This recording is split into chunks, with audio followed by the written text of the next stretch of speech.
164장 앉으셔서 장송합니다. 네 줄을 가까이 하게 하면 안 들었냐?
믿음의 조상 중에 야곱의 삶은요, 참 우여곡절이 많은 삶입니다.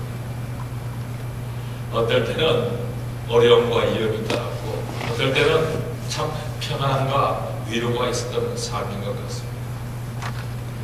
야곱의 그 삶은 나그네의 삶이었고, 도망자로서 피난자의 삶이었습니다.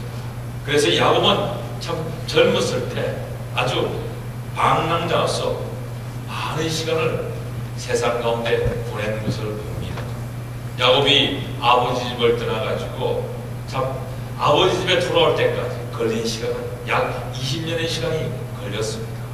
그 긴 세월 동안 야곱은 무엇을 의지하고 무엇을 믿고 지탱했을까요? 오늘 본문은 야곱이 도피자로서 나그네로서 자기의 본향에 돌아올 때까지 그의 삶을 지탱하게 된 그 동기와 그 능력이 부여된 내용을 담고 있다는 겁니다. 오늘 본문 속에 보면 야곱이 믿던 하나님, 그 야곱과 하나님의 관계가 다시금 정립되면서 선택받은 야곱, 그는 분명한 한 지표를 가지고 그의 삶을 살아가는 것을 우리는 그 이후에 볼 수가 있습니다. 오늘 본문 속에서 우리는 무엇을 깨달아야 될까요? 성도의 삶, 참 우리가 이 세상을 살아가면서 누려야 될 삶들 중에서 무엇을 중요하게 생각하고 무엇에 한 지표를 두어야 되는지 우리는 깨닫는 시간 얘기를 합니다. 지난주 저는 똑같은 본문을 가지고 사닥다리의 예를 들면서 하나님의 전 하늘의 문을 가지고 말씀을 전개했습니다. 야곱이 부엘세바를 떠나 하란으로 여행할 때 그는 처음 여행길이었습니다. 그는 처음 여행길이었으면서도 그 길은 생소한 길이 아니었던 것을 우리는 볼 수가 있습니다. 왜요? 그 길은 바로 자기의 할아버지 아브라함이 하나님께서 약속하신 땅으로 오기 위해서 왔던 그 길이었습니다. 그리고 할아버지의 신복인 엘리에셀이 그 아브라함의 명령을 받아 자기의 어머니를 찾아왔던 그러한 길이었습니다. 그리고 자기의 어머니 리브가가 그 길을 따라 시집온 길이었습니다. 그러니 야곱은 자라나면서 어머니로부터 그의 여정, 그녀의 여정 속에서 있었던 그 하나님과 더불어서 여러 가지 이야기를 많이 들려주었습니다. 그 하나님 땅에는 또 누가 있었습니까? 그 하나님 땅에는 자기의 정조 할아버지 데라의 무덤이 있는 곳이었습니다. 아버지가 그 속에 하나님 땅에서 살았고 하나님의 말씀을 듣고 하란을 떠나 가나안 땅으로 왔습니다. 그러다 보니 그 하나님 땅에는요, 이 아브라함의 친족들도 있었을 겁니다. 그것보다는 바로 자기의 외가가 있는 곳이었습니다. 그러니 그가 피난처로 도망가는 그 하나님 땅은 그냥 생소한 곳이 아니었던 것을 우리는 생각해 볼 수가 있었습니다. 도피처로 도망을 가는데 도피처에 대한 정보를 알고 있었습니다. 그러나 그 자체가 이 야곱에게는 위안이 되지 못했습니다. 왜냐? 자기는 처음 가는 길이었습니다. 또 그곳에서 어떠한 일이 일어날지, 자기를 환대할지 아니면 자기를 적대할지 자기는 알 수 없는 그런 길이었습니다. 야곱은 도망자로서 지팡이 하나만을 가지고 그 긴 여행길에 올랐습니다. 가는 길에 이야기 나눌 대상도 없었습니다. 자기와 같이 더불어서 같이 함께 해주는 사람이라고는 하나도 없었던 것입니다. 외로운 길이었습니다. 그리고 밤이 깊어지자 그는 유숙할 곳을 찾았는데 사람들이 붐비는 곳을 찾지 않았습니다. 루스 땅에는 자기와 합당하게 어울릴 만한 사람들이 없었다는 겁니다. 그곳은 이방을 섬기면서 아주 퇴락된 곳이고, 자기와 같은 주의 사람들이 없을기에 이 야곱은 그 야산에다가 이제 야영을 하면서 하늘을 두루마리 삼고 돌들을 비계 삼아서 누워서 잠을 자니다. 여러분 한번 생각해 보세요. 야산에 누워서 잠을 자는 야곱의 그 모습 속에서 야곱은 얼마나 많은 고민과 걱정과 근심과 걱정을 했을까요? 이제 나의 삶은 어떻게 될까?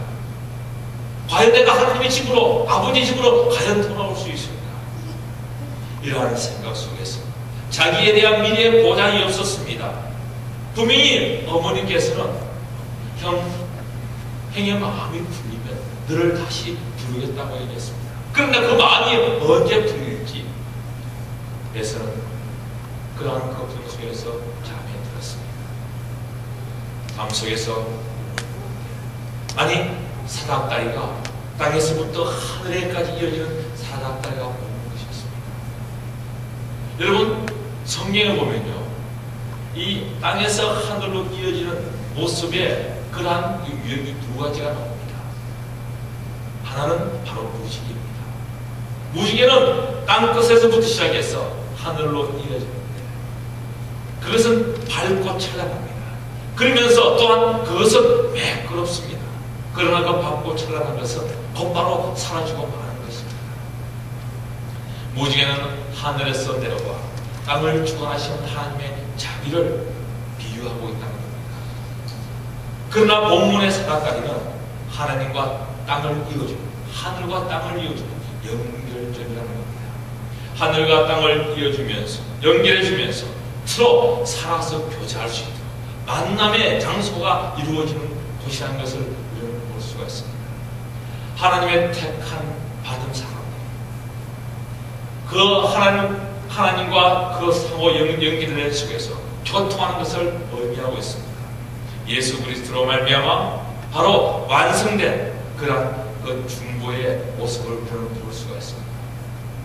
여러분, 하늘에서 무엇을 가지고 내려옵니까? 하늘에서는 바로 용서와 위로와 또 더불어서 보호함을 가지고 내려오는 그러한 길이었습니다. 그러나 땅에서는 무엇을 가지고 사닥다리를 타고 올라갑니까? 바로 성도들의 신앙입니다. 그리고 단식입니다. 기도, 그리고 우리의 신앙의 고백입니다. 야곱은 이 사닥다리를 보면서, 이 사닥다리를 체험하면서 자신은 이제 내가 혼자가 아니라는 것을 깨닫게 됩니다. 여러분, 사닥다리를 보십시오. 보면은 뭐라고 기록되어 있습니까? 하나님의 사자가 오르락 내리락 하는 것이었습니다. 그들이 오르락 내리락 하는데 아주 아무런 의미가 없이 오르락 내리락 할까요? 그렇지 않답니다. 천사들의 왕래는 무의미한 것이 아닙니다. 천사들이 그 하늘에서 내려올 때 분명히 하나님께서 받은 응답과 위로와 그리고 보호와 그들을 참 돌봐주시는 그런 사랑을 품고 내려옵니다. 그러나 다시금 이 땅에서 올라가는 천사를 보니 그것이 무엇이었습니까? 바로 이 땅에 있는 우리들의 기도와 우리들의 탄식과 우리들의 부르심을 가지고 하늘로 올라가는 것을 보게 됩니다. 그리고는 그 가운데 야곱은 자기가 혼자가 아니라는 것을, 자기가 버림받은 자가 아니라는 것을, 이제 도망 나왔지만은 도망자로서 혼자가 아니라 이제 천사들과 더불어서 함께하는 자기의 모습을 보면서 자기는 깨닫게 됩니다. 이곳이 바로 하나님과 하늘과 땅을 이루어주는 곳이구나. 바로 이것이 얼마나 중요한 것인지 깨닫게 되면서 꼭 바라봅니다. 사닥다리 꼭대기를 바라보니 저 높은 하늘에서 사닥다리 꼭대기 위에 한 분이 서 계시는데 그분이 이렇게 이야기하는 겁니다. 뭐라고 얘기합니까? 본문에 보면 이렇게 얘기합니다. 나는 여호와니. 갑자기 음성이 들립니다. 그분이 하시는 말씀, 나는 여호와니. 너의 조부 아브라함의 하나님이요 이삭의 하나님이라. 내가 누운 땅을 너희 자신에게 주리라고 하는 말씀이었습니다. 지금까지 야곱은 하나님의 음성을 듣지 못했습니다. 그러나 할아버지로부터 아버지로부터 자손들에게 약속된 그러한 말씀을 누운이 듣고 있었습니다. 그러다 보니 하나님께서 하시는 말씀, 내가 누운 땅을 내 자손에게 주리라. 내 자손을 말미암아 모든 민족이 복에 받게 하리라. 이러한 말씀을 들을 때 이 야곱의 가슴 속에서는 믿음이 샘솟이 생겨납니다. 그리고 이 이야기를 들을 때 바로 야곱은 믿음의 확신이 갖게 된다는 겁니다. 하나님은 우리에게 믿음의 확신을 심어주기를 원합니다. 늘상 우리가 알지 못하는 것이라도 하나님은 우리에게 깨닫기를 원하면서 우리에게 가르쳐주기를 원합니다. 그래서 반복적으로 내가 너의 하나님이 되면 네가 어디를 가든지 네가 어디에서 무엇을 하든지 내가 너를 지키고 보호해 주리라. 그 말씀을 수시로 때도 없이 우리에게 말씀하시는 것을 우리는 느낄 수가 있습니다. 여러분, 약속된 말씀의 확신을 받을 때 우리는 빼앗겼던 것을 찾는다는 그런 느낌을 가질 수가 있습니다.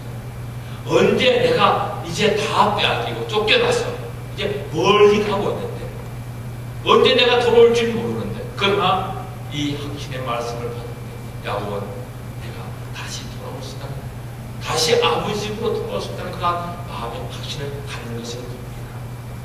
여러분, 우리는 어딜 가든지 바로 야곱과 같이 야곱이 참 하나님의 큰 은혜를 입습니다. 하나님은 우리에게 항상 이러한 은혜를 주시기로 합니다. 힘들고 어려운 우리가 닥칩니다. 지금 야곱은 힘들고 어려운 일을 겪고 있습니다. 그러한 가운데서 하나님의 말씀으로 말씀에 확신을 심어주니 어떻게 될까요? 바로 로마서 8장 28절에 얘기합니다. 우리가 알거니와 하나님을 사랑하는 자, 곧 그 뜻대로 부르심을 믿은 자는 모든 것이 협력해서 선을 이루어 가시는 이 하나님의 놀라운 은혜를 볼 수가 있습니다. 잠에서 깨어난 야곱은 이야기합니다. 혼자말로 이야기합니다. 하나님께서 분명히 이곳에 계시는데 내가 미쳐 이것이 얼마나 두려운 것인가. 바로 이것이 하나님의 집이요 하늘로 들어가는 문이구나. 이러한 독백적인 고백을 합니다. 여러분이 하나님을 만났을 때 과연 여러분은 어떤 고백을 했을까요?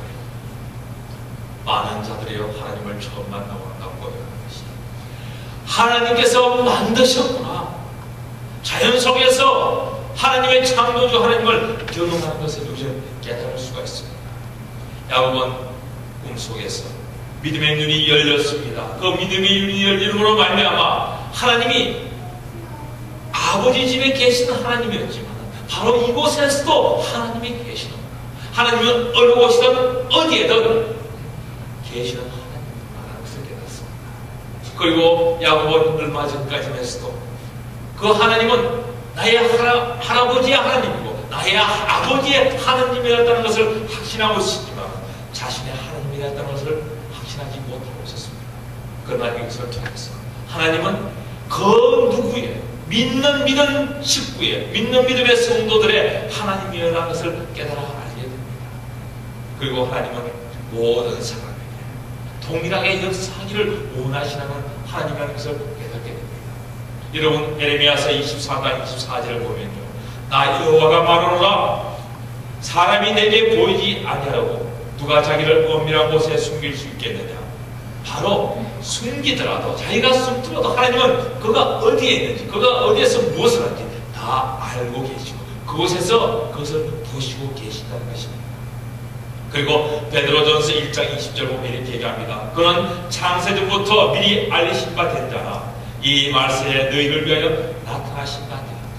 하나님은 우리 예수님은 지금도 나타나신 바 되었어. 우리 가운데 그분의 모습을 보여주시기를 원하신다는 것을 우리는 깨달아 알게 된다는 겁니다. 보지 못하고 느끼지 못하고 듣지 못했다고 해서 하나님이 계시지 않다고 하는 그러한 불충의 이야기를 해서는 안 된다는 겁니다. 하나님은 이 땅 어디나 계신다는 것을 깨닫는 순간 우리는 어떻게 될까요? 마음에 두려움이 생깁니다. 그것을 우리는 경외함이라고 얘기합니다. 왜냐? 그분은 거룩한 것이 분입니다. 모세가 시내산에서 내려왔을 때 하나님께서 모세를 통해서 이스라엘 백성들에게 십계명을 알려주십니다. 그때 하나님의 임재가 임합니다. 이 하나님의 임재가 임할 때 이스라엘 백성들은 모세에게 이야기합니다. 그들은 두려워서 모세에게 나와서 모세여 우리가 죽을까 하면서 두렵다고 얘기합니다. 그리고 욥은 자기 친구들과 자기의 그 믿음의 결박을 주장하면서 변정하면서 마지막에 이렇게 얘기합니다. 내가 하나님과 변론하기를 원한다. 참 대단합니다. 그렇죠? 하나님과 변론하기를 원한다. 그때 친구들이 욥에게 얘기합니다. 야, 하나님과 변론하기를 원하는 너는 무지한 사람이다. 너가 교만해서 그런 거다라는 겁니다. 그러면서 얘기 안 하고 욥을 책망합니다. 그때 하나님께서 욥에게 나타나셔서 욥에게 말씀합니다. 그 말씀을 들은 욥은 이렇게 고백합니다. 내가 죽게 돼서 말로만 들었는데 이제 내가 주를 눈으로 봅니다. 그렇게 말하면서 내가 한하고 티끌을 뒤집으시고 이제 얘기합니다. 자기 자신을 돌아보게 됩니다. 자기가 아주 죄인이라는 것을. 욥은 동방의 의인이었습니다. 우리 세상 사람들이 보기에는 그런 티도 없고 험도 없는 그러한 사람이었습니다. 그런데 그러한 자가 하나님의 임재가 임하자 자기가 죄인이라고 고백합니다. 그리고 갈릴리 호수에서 그 물을 내리며 고기 잡던 베드로 한 마리도 못 잡았습니다. 그때 예수님께서 베드로가 있는 그 갈릴리 호수 근처로 오셔서 베드로를 향해서 이야기합니다. 저 깊은 곳에 가서 그 물을 내리라. 그때 베드로는 그 물을 내렸습니다. 많은 고기가 잡혔습니다. 그것을 볼에 두고 물가로 나와서 예수님의 발 앞에 엎드리면서 베드로는 이야기합니다. 주여 나를 떠나소서 나는 죄인으로서이다. 하나님을 만나고 하나님을 경험했는데 자기의 죄 때문에 두려움, 그 죄로 인한 두려움 때문에 하나님 앞에 굴복하고 죄를 회개 자복할 수밖에 없다는 겁니다. 하나님을 말씀으로 경험했습니까? 하나님을 성령으로 경험했습니까? 하나님의 임재를 경험한 자는 하나님의 그 임재 속에 있는 거룩함 때문에 자기의 죄의 모습을 발견하게 된다. 그리고 그것을 깨닫고 믿음 안에 나와서 하나님의 자기 죄를 자고가 주로부터 용서를 받는 그런 단계에 이르게 됩니다. 또 믿음 안에 있는 자들은 하나님의 임재가 임할 때마다 하나님의 거룩한 이 나를 자기를 덮을 때마다 우선 더욱더 큰 헌신으로 나아갑니다. 하나님 나를 주의 도구로 사용해 주십시오. 나를 보내주셔서 이렇게 이야기하는 위치에 이르게 된다. 야곱이 하나님의 그 임재 속에 두려움을 갖고 있습니다. 야곱은 무엇을 깨닫게 됩니까?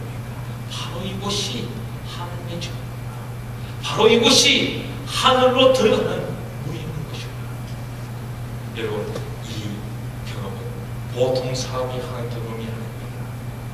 사사단을 통해서 하늘과 땅이 연결되는 것, 하늘에 오르는 것, 하늘로 오르는 것을 경험할 수 있는 사람은 보통 사람입니다. 그래서 믿음에 있는 사람들은 일반 사람과 다르다는 겁니다. 야곱이 하늘의 하나님, 저 높은 곳에 계신 하나님만을 생각했습니다. 그런데 자기가 누워있던 곳, 그곳에서 직접 하나님을 뵙게 되고 하나님의 음성을 직접 듣게 되고 그분을 느끼게 되면서 교제하게 되니 그것이 바로 하나님의 처소라는 것을 깨닫고 하나님의 처소라고 고백합니다. 여러분, 예수께서 이 땅에 오시고 자신을 더 입으로 밟아 교회를 세우셨습니다. 사도들은 이렇게 얘기합니다. 예수께서 핏값으로, 예수의 핏값으로 교회를 사셨다고 얘기합니다. 우리가 예배 드리는 곳, 주의 복음이 선포되는 곳, 또 주의 축복이 임하는 주의 영이 있는 곳, 바로 이곳이 교회며 하나님의 전이라는 겁니다.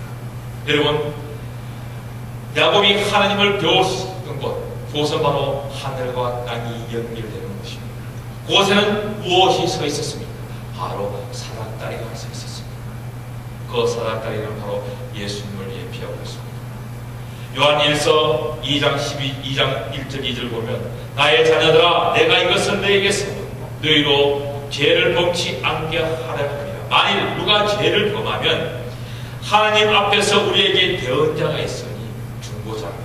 대신 말을 해주고 저 사람의 죄가 용서받았다고 얘기해주는 자가 있으니 곧 어려운 예수 그리스도 저가 우리 죄를 위하여 화목제물이니 화목제물 우리와 하나님과의 화목을 위해서 그 제물로 오신 예수님이라는 겁니다. 화목제물이 우리만 위한 것이 아니라 온 세상의 모든 죄를 위해서 요한일서 4장 10절 보면 사랑하는 영이 있으니 우리가 하나님을 사랑한 것이 아니요 오직 하나님이 우리를 사랑하사 우리 죄를 위해서 화목제로 그 아들을 보내셨습니다. 바로 화목제로 오신 예수, 그런 화목제물이 되었습니다. 하나님과 인간 사이의 끊어진 관계를, 끊어진 거리를 회복시키는 그러한 연결고리가 되도록 만드는 그러한 분으로 이 땅에 오셨다는 겁니다. 그런데 이 야곱은 그것을 문이라고 얘기합니다. 여러분, 요한복음 10장 7절에서 8절에 보면 이렇게 얘기합니다. 그러므로 예수께서 다시 이르시되 내가 진실로 진실로 너에게 말하노니 나는 양의 문이라. 나보다 먼저 온 자는 다 절도요 강도니 양들이 듣지 아니하였으니까 내가 문이니 누구든지 나로 말미암고 들어가면 구원을 얻고 또 들어가면 나오며 오를 얻을 것이다. 예수님은 내가 문이라는 겁니다. 어디로? 하늘로 들어가는 겁니다. 그리고 요한복음 14장 6절 보면 내가 길이요 진리요 생명이니 나로 말미암아 안 죽고는 아버지에게 올 자가 없느니 아버지가 어디에 계십니까? 하늘에 계십니다. 하늘에 올라갈 자는 바로 이 예수 그리스도의 길을 통해서만이 올라갈 수가 있습니다. 그것이 바로 진리입니다. 그것이 바로 생명입니다. 의의 길, 하늘로 가는 길은 예수님, 바로 예수가 길 자체라는 겁니다. 그 길이 바로 유일한 분입니다. 왜요? 왜 그가 유일한 분이 될까요? 왜 그가 사닥다리의 역할을, 중보의 역할을, 바로 땅의 것들과 하늘의 것들을 만족시키는 겁니다. 우리 인간은 하늘의 것을 만족시킬 수가 없습니다. 왜? 질이 다릅니다. 성질이 다릅니다. 하늘의 것을 만족시킬 수 있는 분은 바로 하늘의 성질을 갖고 있는, 하나님의 신격을 갖고 있는 분이 바로 하나님을 만족시킬 수가 있는, 바로 인간을 만족시킬 수 있는 사람은 누구입니까? 바로 인간의 성격을 갖고 있는 분입니다. 그래서 빌립보서 2장 6절에서 11절에 이렇게 얘기합니다. 그는 근본 하나님과 본체이시나 바로 하나님이라는 겁니다. 그의 본질은 하나님이시나 하나님과 동등됨을 취하지 아니하시고 오히려 자기를 종의 형체가 뭡니까? 바로 인간의 성질입니다. 인간의 본질입니다. 가져 사람같이 되었다고 얘기합니다. 여러분, 예수님은 바로 인성과 신성을 다 갖추고 이 땅에 오셔서 우리의 죄를 위해서 자기 자신의 목숨을 내어놓으시고 십자가에 달렸다 죽으신 분입니다. 그리고 우리를 위하여 다시 부활하신 분이라는 겁니다. 이것을 깨달은 야곱은 잠에서 깨어나 어떻게 합니까? 아침 일찍 일어나 자기가 배회했던 돌베개를 가지고 그것을 세우고는 거기에 단을 샀습니다. 여러분, 돌 기둥을 세우는 것은 아주 중요합니다. 이 돌을 갖다가 여러 가지 의미를 갖고 있습니다. 돌의 의미는. 이 돌 자체가 예수님을 대표하기도 합니다. 그러나 오늘 본문을 가지고는 그렇게 가는 것은 조금 위험합니다. 그러나 돌로 기둥을 세웠다는 것은 두 가지의 의미로 볼 수 있습니다. 하나는 그 일을 기념하는 겁니다. 그리고 다른 하나는 그 돌을 가지고 돌을 세움으로 말미암아 정표, 약속의 정표로 사용한다는 겁니다. 여러분, 이 야곱이요, 이제 외삼촌 집에서 아주 거부가 되어서 자기 아버지 집으로 돌아갑니다. 돌아가다가 길리앗에서 외삼촌과 다시 맞닥뜨리게 됩니다. 그때 외삼촌과 서로 약조를 합니다. 그 약조하는 과정 속에 보면 바로 돌기둥을 세우고 돌기둥을 세워서 그것을 점검을 위해서 약속을 하는 것을 볼 수가 있습니다. 그리고 출애굽한 이스라엘 백성들을 이끌고 요단강까지 누가 왔습니까? 모세가 왔습니다. 그러나 요단강을 건널 수 있는 자격은 모세에게 주어지지 않았습니다. 모세에게 주어지지 않고 모세의 몸종인 바로 모세의 제자인 여호수아에게 주어졌습니다. 여호수아가 그 요단강을 건널 때 어떻게 합니까? 건너고 각 지파들에게 돌을 하나씩 치어보라고 해요. 그리고 그 돌을 요단강에 세웁니다. 왜 세울까요? 하나님이 이루어주신 하나님의 능력으로 베풀어 주셔서 요단강을 건너게 하시고 지금까지 우리를 인도하신 하나님을 기념하는 것입니다. 그리고 그 돌을 통해서 우리의 후손들이 이 돌을 보면서 하나님께서 베풀어 주신 그 능력을 깨달아 알게 하기 위해서, 기억되게 하기 위해서 돌을 세웠던 것입니다. 오늘 돌을 세웠습니다. 왜 돌을 세웠을까요? 칼빈은 그것을 이렇게 얘기합니다. 이것은 놀라운 이상의 기념입니다. 내가 하나님을 만났던 것입니다. 그것을 기념하는 것을 세웠습니다. 그리고는 거기에다가 어떻게 합니까? 본문에 보면 거기에다가 기름을 붓는다고 합니다. 여러분, 우리 기름은 성령을 의미하죠. 기름을 붓는 행위는 거룩히 구별하는 그러한 행위를 갖고 있습니다. 여러분, 하나님의 재단에 선물들이 많습니다. 집게니 뭐 이것저것 선물들이 다 있는데 그걸 갖다가 거룩히 하기 위해서 기름을 받는 것을 봅니다. 기름을 바름으로 말미암아 거룩해집니다. 그런데 과연 그럴까요? 모든 것에 기름을 발랐다고 해서 거룩해지는 것이 아니라는 겁니다. 거룩한 사람이 기름을 부을 때만이 거룩해집니다. 거룩한 사람은 누구일까요? 성결된 자입니다. 구약에 보면 바로 성결 예식을 하면서 그 성물을 거룩하게 하기 위해서 기름 붓기 전에 먼저 누가 거룩함을 입게 됩니까? 그 성물에 기름 부을 제사장들이 먼저 거룩한 예식을 행합니다. 그래서 하나님께서 그 제사장을 거룩히 만들어 주시고 거룩히 된 제사장이 그 기름을 가지고 성물에 부음으로 말미암아 그 성물이 거룩해진다는 겁니다. 그러므로 거룩한 사람이 거룩한 장소를 만듭니다. 야곱은 어떻습니까? 하나님을 만든 자입니다. 야곱은 스스로 하나님 앞에 이곳이 하나님의 전이요 하늘의 문이라고 얘기하면서 고백하면서 이제 그 이후에 바로 70절 이후에 서원하는 감정 속에서 야곱의 확실한 모습을 볼 수가 있다는 겁니다. 여러분, 우리가 만지는 모든 것들은 거룩해질 수가 있습니다. 왜? 우리가 거룩하게. 우리가 드리는 이 예배 장소는 거룩한 것입니다. 왜요? 우리가 하나님을 믿는 믿음 안에 나온 거룩한 사람이기 때문에 어렵다고 인정받아서 어렵게 된 사람이기에 우리는 거룩한 예식을 행하면서 예배를 행한다는 것입니다. 20절 보면 20절과 21절을 보면요, 꼭 하나님과 딜하는 것 같습니다. 하나님이 나와 함께 계시사 뭐뭐 하고 뭐뭐 하사 뭐뭐 하면 여호와 하나님은 나의 하나님이 될 것이라고 얘기합니다. 과연 야곱이 딜을 하는 것일까요? 하나님께 어떠한 조건을 달아서 서원하는 그러한 모습과 같은 모습을 보여주고 있습니다. 야곱이 자신의 믿음, 조건을 표현하는 것, 이건 하나의 자신의 믿음을 드러나타내는 것으로 보시면 된다는 겁니다.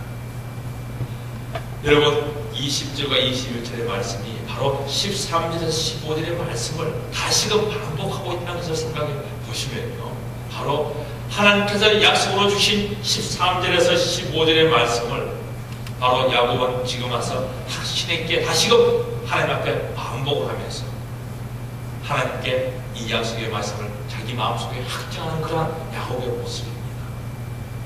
오늘 20절, 21절 보십시오. 뭐라고 얘기합니까? 20절 보면 내가 가는 이 길에서 나를 지키시고 먹을 양식과 입을 옷을 주사. 야곱이 외삼점 집에 가는데 혹시 먹을 양식과 먹을 입이 옷이 없었을까요? 자기 힘으로도 감당할 수 있는 모든 것이 됩니다, 사실은.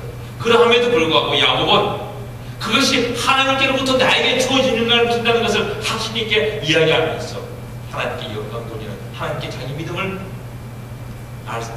고백하는 그런 감격이라는 것을 좀 볼 수가 있습니다. 이것이 바로 야곱의 겸손과 절제라는 겁니다. 야곱은 이러한 과정 속에서 두 가지의 결심을 합니다. 22절 보면요, 이렇게 얘기합니다. 내가 기둥으로 세운 이 돈이 하나님의 정이 될 것이요, 하나님께서 내게 주신 모든 것의 10분의 1을 내가 반드시 하나님께 드리겠나이다 라고 고백합니다. 첫째가 뭡니까? 내가 평안히 돌아올 때까지 이 기둥이 여기 있으면 이곳에서 하나님께 영광을 드리고 하나님께 제단을 쌓겠다. 그 기둥은 야곱의 신앙이 변하지 않는 이상은 그 기둥은 그게 존재할 수밖에 없습니다. 왜요? 자기의 믿음의 신앙의 징표를 그것에 심었기 때문입니다. 야곱은 외삼촌 집에서 하나님의 놀라운 많은 것을 경험합니다. 믿음은 가면 갈수록 쌓입니다. 베델의 하나님이었는데 야곱이 돌아올 때는 분이엘을 고백합니다. 베델에서 분이엘로 바뀌어지는 야곱의 믿음입니다. 여러분, 오늘 본문 22절의 말씀, 이 돌이 하나님의 전이 될 것이다. 이 말씀은 곧 하나님의 전이 무엇입니까? 그곳에는 예배가 있는 곳입니다. 제단이 있는 곳입니다. 돌제단입니다. 제단은 곧 하나님을 예배하는 것을 의미합니다. 내가 돌아와 이곳에서 하나님께 다시금 예배드리면서 항상 예배의 삶을 살겠습니다. 왜? 예배는 하나님을 만나는 것입니다. 예배는 하나님을 경험하는 것입니다. 예배는 하나님께 자신을 온전히 드리며 나타내는 것입니다. 예배는 하나님으로부터 은혜를 듣는 시간입니다. 예배는 하나님의 축복을 받는 시간입니다. 그래서 야곱은 두 가지의 신앙을 자기의 그 신념을 얘기합니다. 내가 평생 하나님을 예배할 겁니다. 그리고 두 번째 뭡니까? 두 번째는 하나님 앞에 온전한 11조를 드리겠습니다. 여기에 보면요, 참 귀한 말씀이 하나 있습니다. 내게 주신 모든 것에서 10분의 1을 내가 반드시 하나님께 드린다고 얘기합니다. 11조를 하나님의 이름으로 다른 곳에 드린 것이 아닙니다. 하나님께 드리겠다고 고백하고 있는 것입니다. 하나님의 집에 필요한 모든 것을 내가 공급하겠습니다. 이런 고백입니다. 재물을 드려 하나님 앞에 제단을 쌓겠습니다. 하나님께서 내게 주신 모든 것에 10분의 1을 내가 반드시 하나님께 드려서 하나님께 제단에 물질이 떨어짐이 없이 하나님의 백성들에게, 가난한 백성들에게 필요가 채워주는 그런데 쓰이도록 하나님 드리겠습니다라는 겁니다. 11조는 하나님께 드리는 것입니다. 일부를 드리는 것이 아닙니다. 전부입니다. 온전한 목을 드리는 자신의 신앙의 표현입니다. 여러분, 11조는요, 하나님이 창조주이시면서요, 모든 만물의 주인이시고 또 나에게 베풀어 주신 이 모든 것의 주인이라는 것을 고백하는 신앙입니다. 여러분, 레위기서 25장 23절 보면 토지를 영영히 팔지 말 것은 토지는 다 내 것이다. 이 땅에 있는 모든 토지는 다 내 것인데 팔지 말라는 겁니다. 그리고 너희는 나그네여 우고하는 자로서 나와 함께 있느니라. 큰 의미가 있습니다. 너희는 나와 함께 있는 자로 이 땅에 나그네요, 그냥 잠시 머물며 우고하는 자다.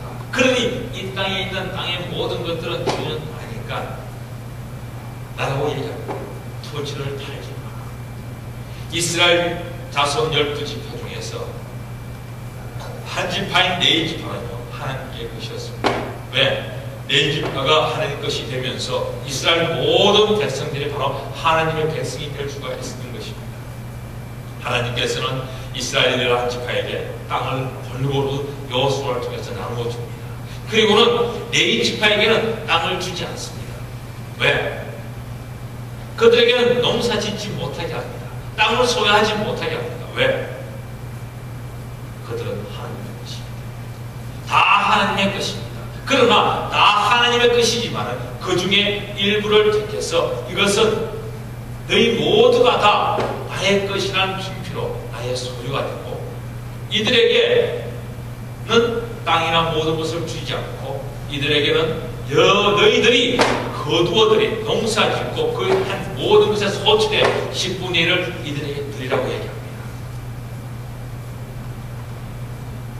토지의 소유주는 하나님이며 토지를 활당하신 것도 하나님이라는 겁니다. 여러분, 레위인들은요, 각 지파에서 그 모아들인 각 지파가 농사 짓고 행해는 그 모든 소득의 10분의 1을 받아서 그걸로서 생활했습니다. 그것은 무엇을 뜻할까요? 이 땅이나 이 세상에 있는 모든 물질은 주인이 바로 하나님이라는 겁니다. 11조의 삶은 소유주가 하나님이라는 것을 인정하는 삶이라는 겁니다. 그리고 두 번째로 11조의 삶은 우리가 그것을 사용하도록 허락을 받았습니다. 그죠? 경쟁하고 이룰 수 있도록 허락을 받은 자의 의무라는 겁니다.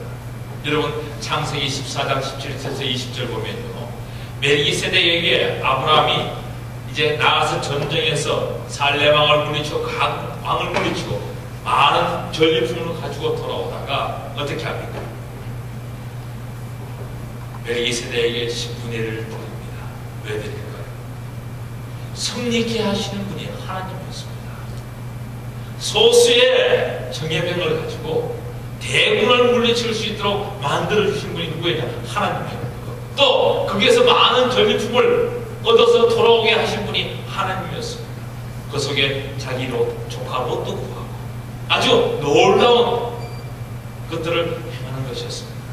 그리고 오늘 본문에 보십시오. 본문에 보면 뭐라고 해요? 내게 주신 모든 것에 10분의 1을 내가 반드시 하나님께 드리겠습니다. 라고 얘기합니다.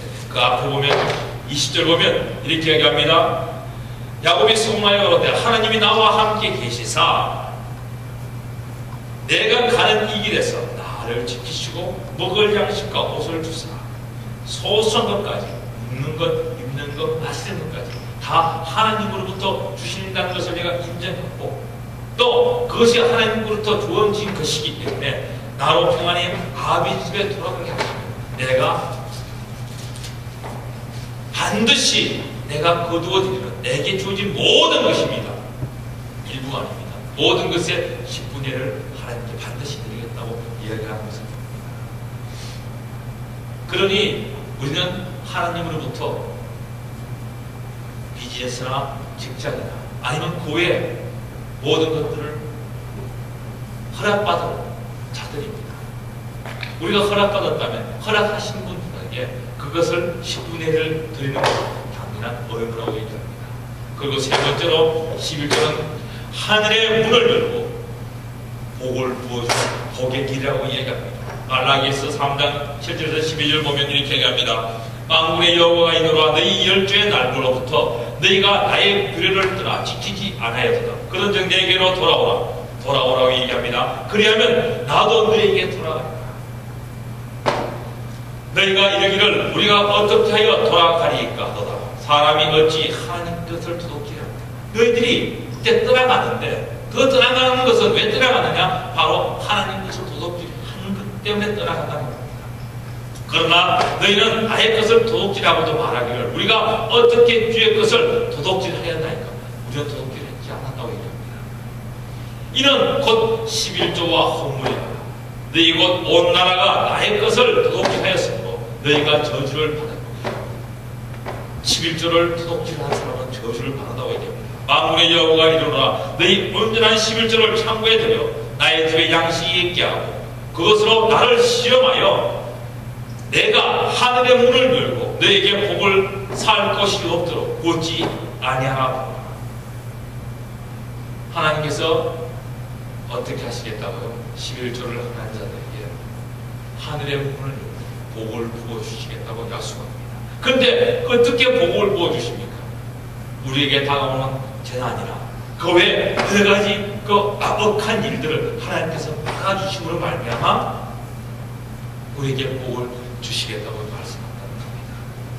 여러분, 재물을 잃어버리고 재물을 그냥 빼앗겨버리고 재물을 날려버리는 것은 괜찮습니다.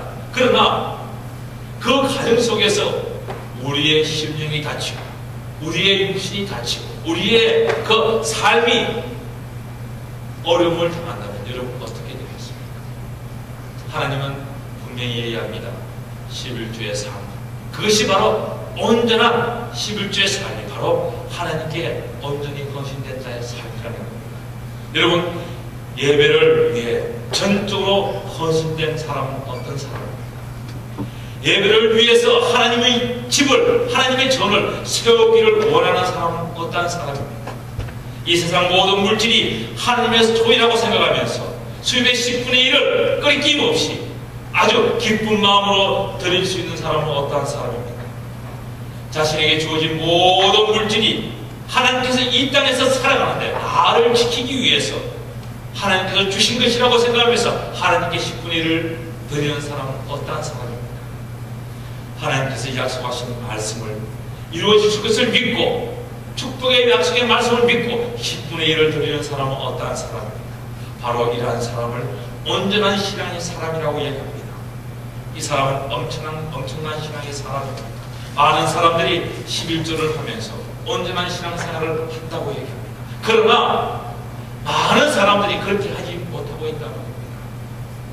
그냥 온전한 11조입니다. 10분의 1을 드린 것은 아닙니다.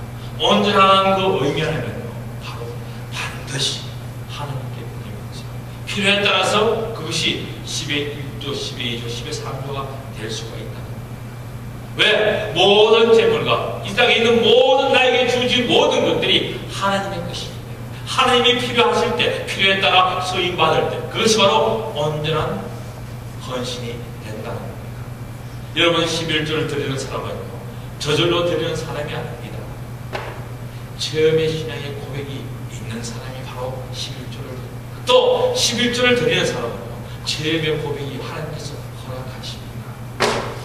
아브라함의 드리는 11조가요 결국 누구를 통해서 나타납니까? 야곱을 통해서 나타나는 것입니다. 야곱의 엄청난 축복이 이어집니다. 이것이 레위기에 저 히브리서 가면 하나님께서 얘기합니다. 사닥다리를 본 것은 사닥다리를 경험한 모든 사람들은 바로 이러한 신앙인이 되어야 됩니다. 이러한 신앙의 길을 가야 됩니다. 여러분, 내가 누웠던 자리, 또 내가 팔비게 삼아서 돌로 비었던 그 돌을 세워놓고는 그것을 전을 삼아서 예배를 드리겠다고 하는 사람은 과연 어떤 사람입니까? 여러분, 이러한 경험은 언제나 어느 때나 할 수가 있습니다. 바로 좋은 것이기 때문에 말라기에 있어서 하라고 얘기합니다. 11절은 하나님께서 해도 되고 안 해도 된다는 것이 하나님의 명령입니다. 신약에는 12월절에 대한 내용이 거의 없습니다. 단 한 번 나옵니다. 하나님께서 너희들이 11조도 하고 이것저것 다 드린다고 하면서 너희 마음은 드리지 않는구나. 마음이 없는 11조는 언제나 11조가 아닙니다. 오늘 본문에서 이야기하는 것입니다. 11조를 내가 반드시, 이 반드시 안에는 물질가족으로서 나의 삶을 얘기합니다. 창세기 이후 모세, 오경 다 그런 것을 기록하고 있습니다.